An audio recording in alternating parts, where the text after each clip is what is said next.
A pesar de que 2025 será un año sin elecciones a la vista, el panorama político en España no se presenta precisamente tranquilo. Temas como la vivienda, los coletazos de la Dana, una vida judicial que tendrá a la política como protagonista, un PP acercándose a Junts y un gobierno que debe hacer equilibrios constantes con sus socios, hacen pensar que el año nuevo volverá a ser un año muy intenso. Soy Silvia Cruz La Peña. Hoy en El País, claves para entender un 2025 sin elecciones, pero muy político.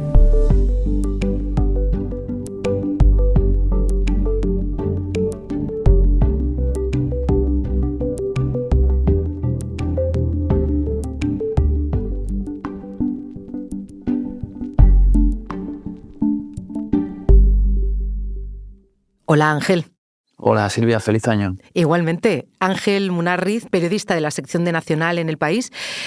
Es un año sin elecciones, decíamos en la entradilla, es un tanto extraño, pero dime, ¿eso quiere decir que va a ser un año más tranquilo? Desde que llegó Pedro Sánchez al gobierno no ha habido años sin elecciones. Desde las autonómicas de diciembre de 2018 en Andalucía, cada año ha habido una o varias citas electorales. Este año, en teoría, no hay elecciones, no hay ninguna fijada. Y en teoría eso aporta mayor tranquilidad, mayor margen para la negociación, porque no hay disputa electoral. Y digo en teoría, porque eso se puede cambiar si el PP en alguna de las 6 comunidades donde tienen los presupuestos en el aire, porque Vox no le garantiza apoyo, decide que haya adelanto electoral. ¿Dónde podría ser? Yo miraría con especial atención a Castilla y León, porque sería un adelanto meramente técnico. Las elecciones allí están previstas para el 26. Pero bueno, tampoco las descartan en Extremadura, en Baleares, en fin, habrá que estar atento. De lo que estoy seguro es de que el foco, el ojo de Mordor, que me gusta a mí decir, se va a ir enfocando cada vez más hacia Andalucía, comunidad más poblada en España, y que tiene elecciones sí o sí en 2026. Ahí ha construido un foco de poder el PP, y fíjate, primer día del año político y primer día que tenemos un movimiento de gran importancia en Andalucía, con el paso atrás de Juan Espadas, que nos va a dar la batalla por el liderazgo del partido. Pero vamos, todos estos análisis que hacemos, si somos sinceros, y aquí somos todos sinceros, los tenemos que condicionar a que no haya cisnes negros ni acontecimientos rupturistas que hoy nadie puede prever y que terminan condicionando toda la dinámica política. Cuando hacíamos pronósticos en el arranque de 2020, no teníamos ni idea de que iba a venir todo condicionado por el COVID, como tampoco en 2024 podíamos prever un acontecimiento tan absolutamente trágico como la Dana que ha azotado Valencia. Son elementos que tampoco podemos descartar, ojalá que no sean de características trágicas, pero cada vez son más los acontecimientos rupturistas que alteran la dinámica política y que está siempre con un ojo en la posibilidad de que ocurran.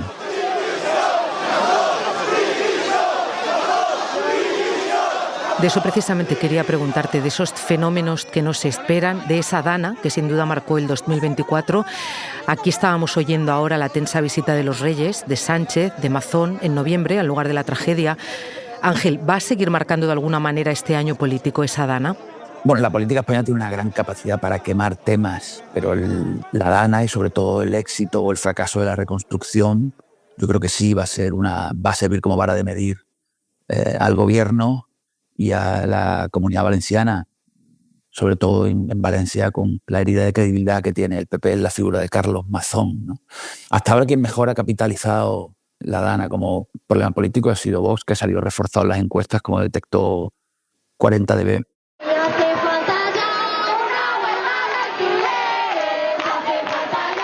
Ángel, hablemos también de la vivienda, por favor, de uno de esos temas que afectan directamente a la ciudadanía. Sabemos que el precio de compra está en máximos históricos, que el de alquiler tiene el tope de subida este año en un 2,2%, lo que no significa que la media no suba aún más.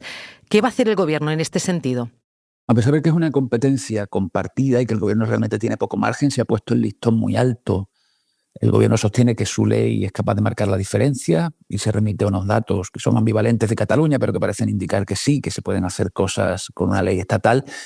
Y luego ha colocado como promesa estrella esa empresa pública de vivienda que en teoría tiene que empezar a caminar ya y a dar resultados que puedan notarse a la mayor brevedad posible. Yo creo que el Gobierno ahí tiene también el problema de que en el seno de la propia coalición se enfrenta a la mirada escéptica de Sumar, que tiene posiciones más de oposición que de socio en este tema, así como Podemos, que también lo critica desde la izquierda.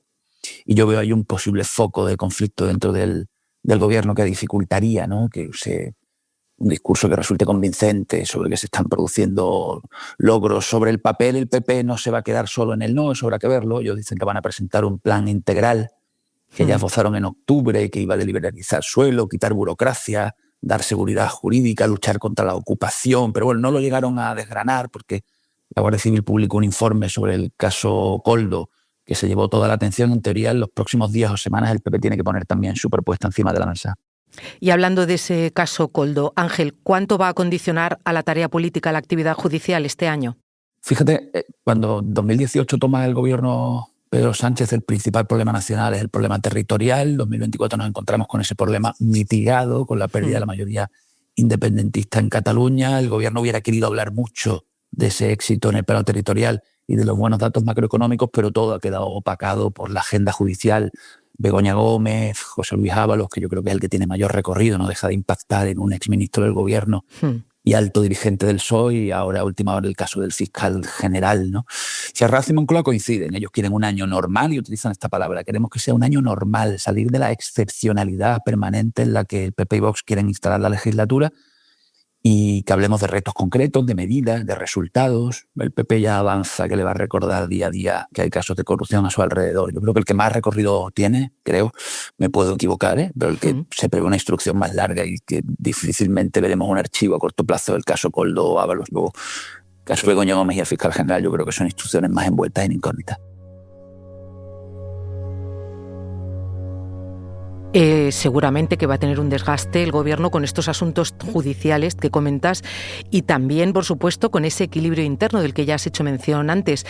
La vivienda es uno de esos temas que le genera problemas con sus socios de gobierno, pero también lo han hecho otros de los temas que, según una encuesta del País del año pasado, aprueban 2 de cada 3 españoles, que es el tema de la reducción de la jornada laboral.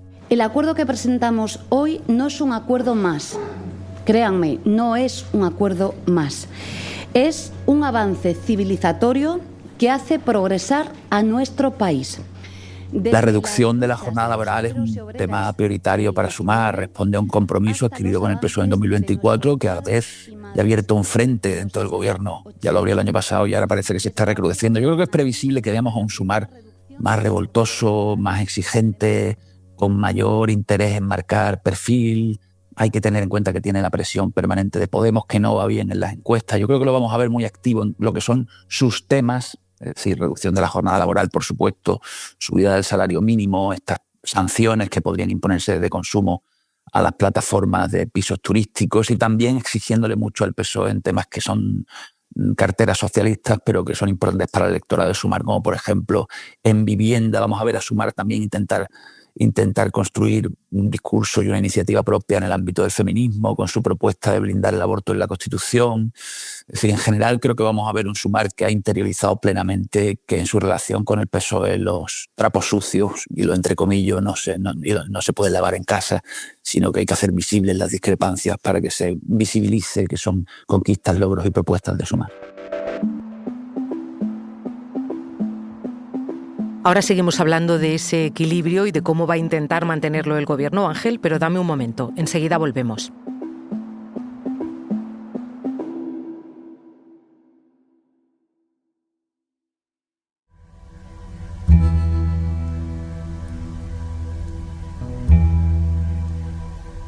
Estoy hablando hoy con Ángel Munarriz, compañero de la sección de Nacional del País. Ángel, me acabas de hablar de esa última pelea interna entre Sumar y PSOE, pero más allá de eso, la encuesta del País y Cadena SER publicada esta semana decía que el 70% de la ciudadanía ve al gobierno inestable y dividido. Yo creo que hay un punto de falta de costumbre todavía de funcionamiento de gobierno de coalición, aunque es cierto que hay un punto de división que se está viendo más desde el año pasado, cuando, como decía, Sumar empieza a entender, todavía durante la época de Íñigo Errejón como portavoz parlamentario, que el conflicto con el socio mayoritario del gobierno es lo que le permite hacerse visible y hacer reconocibles sus propuestas. Hay que tener en cuenta que Sumar ve cómo es el PSOE el que aguanta electoralmente bastante bien, ¿no? A pesar de que los casos, por ejemplo, que están judicializados afectan al entorno del presidente o al propio partido y no a Sumar.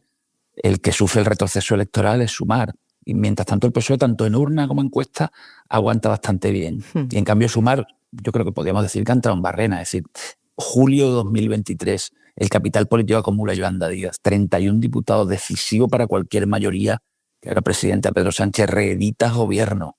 Y apenas un año y medio después tienes al grupo roto, sale Podemos, encadenas fracasos electorales, las encuestas no te pronostican ningún cambio de tendencia, tienes dudas sobre las futuras alianzas, sobre el liderazgo y encima te cae encima la traumática salida de Rejón, ¿no? Que pone en duda algunos aspectos de la gestión que tuvo Sumar con el que fue su portavoz. Evidentemente, Sumar está obligado a que en 2025 haya un punto de inflexión. Eso va a generar fricciones con el PSOE y es posible que desde fuera se perciba que hay división. No creo que eso sea el mayor problema para el gobierno. No creo que sea el mayor problema. Yo creo que se percibía mayor grado de enfrentamiento entre socios la legislatura pasada que esta, y en cambio esta está siendo Sumar, que en principio tiene una actitud más pactista, quien está sufriendo una sangría de apoyos electorales. Hablemos de la oposición real. ¿Qué posición va a tener el líder del PP, Alberto Núñez Feijóo? ¿Se va a consolidar ese acercamiento a Junts que se empezó a ver a finales de 2024, Ángel? Ese acercamiento al Junts del Puigdemont golpista, yo creo que ha sido uno de los cambios de mirada sobre un dirigente político más drásticos que hemos visto en mucho tiempo. Yo creo que sí. Es decir, ya lo hemos visto cómo han tumbado juntos el impuesto a las eléctricas, y si preguntas en Génova la respuesta es que sí, que habrá más pactos, que habrá pactos sobre energía, sobre economía, sobre fiscalidad, y que seguirá habiendo margen de acuerdo sin traicionar los principios. Eso dicen en Génova. Todos sabemos que hay recelos en el PP, hay recelos en lo que podríamos llamar el PP de Ayuso, que va más allá de la Comunidad de Madrid. Es una sensibilidad dentro del PP que considera que cualquier acercamiento al nacionalismo después del procés es pecado. Y no hablamos solo de Junts, hablamos también del PNV. Y en Vox, esto lo saben, es decir, uno de los factores que fija mejor el suelo por debajo de Vox es la idea de que el PP, tras esta etapa, digamos, de cierto distanciamiento, en cuanto pueda volverá a sus pactos con los nacionalistas, y esto es un asunto muy sensible para el electorado de derechas. La gran cuestión es, ¿existe una posibilidad, aunque sea en el plano hipotético, más o menos creíble, de que Junts, PP y Vox llegaran a formalizar un acuerdo de carácter táctico por una moción de censura condicionada a una convocatoria inmediata de elecciones generales? Ese sería el gran acuerdo que realmente partiría por la mitad del escenario político nacional. Ahora mismo yo no veo visos de materialización de un acuerdo de esas características. El 2025 de este gobierno discurrirá entre los juzgados y Waterloo y quizás algo de Franco. Y más allá de esos pactos, Ángel, ¿en qué se va a centrar el PP? ¿Cuáles van a ser sus prioridades? ¿Las sabemos? El PP asegura que no va a hacer una oposición monotemática centrada en Begoña, Ábalos. Los hechos nos dicen que la tentación de tirar por ahí es alta, entre otras cosas porque le está funcionando bien a nivel demoscópico y es muy difícil cambiar lo que funciona, ¿no? Ellos dicen que quieren hablar de todos los temas que permitan a los ciudadanos, abro comillas, imaginarse cómo sería un gobierno de Feijóo, y que eso lo quieren hacer tanto mediante propuesta política, ahora vamos a ver su propuesta de vivienda en los próximos días o semanas, como, vuelvo a abrir comillas, legislando desde la oposición con acuerdos puntuales con Junts, ¿no? Uno de los asuntos que el PP tiene que decidir cómo se va a posicionar, y creo que esto es muy delicado para ellos, es inmigración. Es decir, si van a convertir realmente en un bloqueo permanente el traslado de algunos miles de menores inmigrantes ahora mismo en situación completamente inaceptable en Canarias, y si ese va a ser el bloqueo que sustituya al que hemos visto durante años del Consejo General del Poder Judicial. Es un tema de eso en los que el PP, a pesar de toda evidencia, se niega a bajarse de la posición inmovilista, ¿no? Ahí actúa el PP muy condicionado con Vox, que ha visto el PP que es una beta de crecimiento de los partidos ultra. Yo creo que vemos a un PP muy maniatado, ¿no? Que tendrá que aclararse durante este año en el tema migratorio.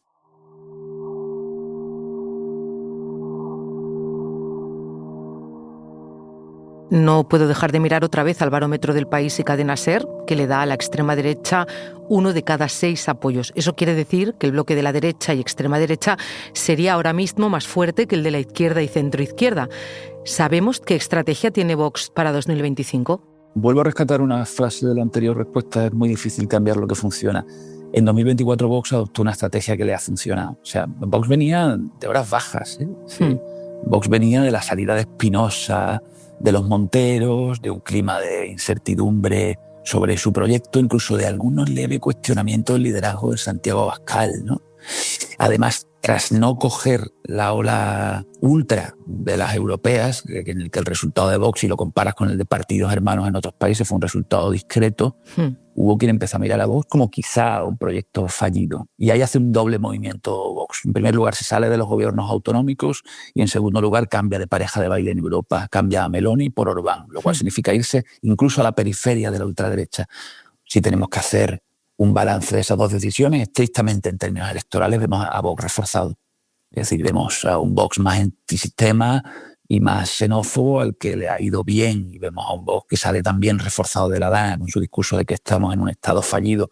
Yo no creo que Vox se vaya a mover fácilmente de esas posiciones y eso me hace difícil imaginar que vaya a aprobar todos los presupuestos del PP en sus comunidades autónomas. Aprobará algunos sí, probablemente Comunidad Valenciana me resulta difícil dejarla sin presupuesto con las circunstancias que hay allí, pero otros los dejará caer y yo creo que seguirá marcando perfil muy anti-inmigración y muy antipolítica.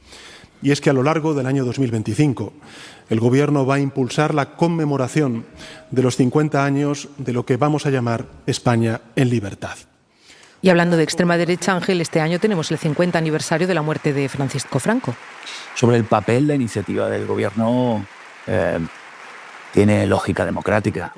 Es decir, ellos pretenden convertir 2025 en un año de reivindicación de la democracia frente a los regímenes autoritarios en un contexto de, digamos, cierto avance de posiciones de blanqueamiento de la dictadura, especialmente entre la juventud. ¿Cuál es el problema? Que ya hemos visto que el tema del franquismo y de memoria histórica es profundamente divisivo. Lo vimos en 2019 con la exhumación de los restos de Franco, lo recordáis, también tenía un sentido en términos de justicia histórica y terminó metiendo a la memoria histórica en la batidora de la polarización, de la división.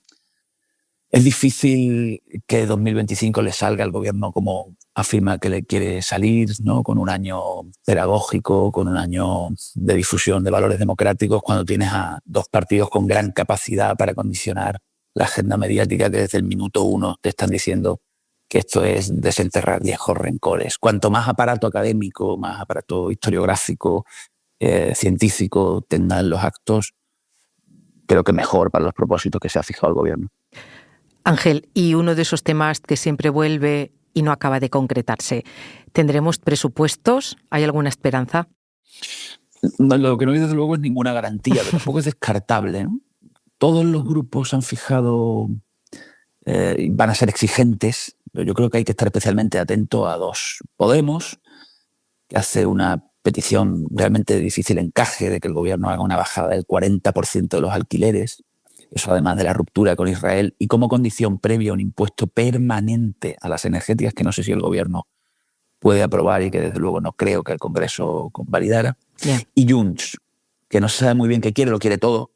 Quiere que se cumpla la amnistía, cosa que ahora mismo ya no depende del legislador, quiere las competencias de inmigración, quiere el reconocimiento del catalán en la UE, que tampoco está en manos de Álvarez, por más que el hombre esté poniéndole bastante empeño, y como condición previa fija que el presidente del Gobierno se someta a una cuestión de confianza. Yo creo que esos dos listones están muy altos. No obstante, yo creo que sin duda espera una negociación larga y difícil, pero no creo que esté necesariamente condenada al fracaso. En cualquier caso, y sin presupuesto, aunque no haya presupuesto, no vamos a un año de elecciones. Es decir, esto lo dejan bien claro en Ferraz y en Moncloa, que nadie piense que porque no haya presupuesto vamos a ir a las urnas en 2025.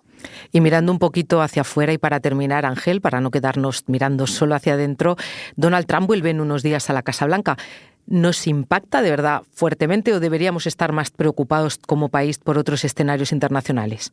Yo creo que Donald Trump es una caja de bombas. ¿Quién le iba a decir a Dinamarca o a Panamá que iban a encontrarse con comentarios y con amenazas y con afanes claramente intervencionistas de Trump cuando todavía ni ha tomado posesión, y que nos dice que España no será la siguiente que se encontrará con una bravata del presidente, si ya antes de una toma de posesión financiada por Meta, Amazon y OpenAI hay múltiples motivos de preocupación una vez que tome el poder y con el equipo del que se ha rodeado, tan absolutamente volcánico e imprevisible. Creo que cualquiera que quiera seguir la política nacional tiene que tener un ojo puesto en Estados Unidos, que ahora mismo se ha convertido en una fuente de inestabilidad asegurada.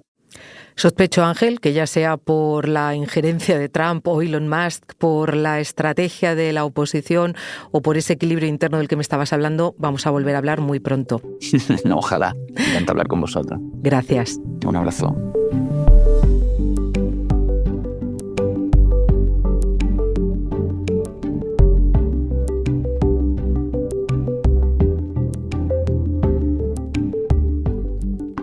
Este episodio lo ha realizado Belén Remacha. El diseño de sonido es de Nicolás Chabertidis, la edición de Ana Rivera. Yo soy Silvia Cruz La Peña y he dirigido este episodio de Hoy en el País. Gracias por escuchar.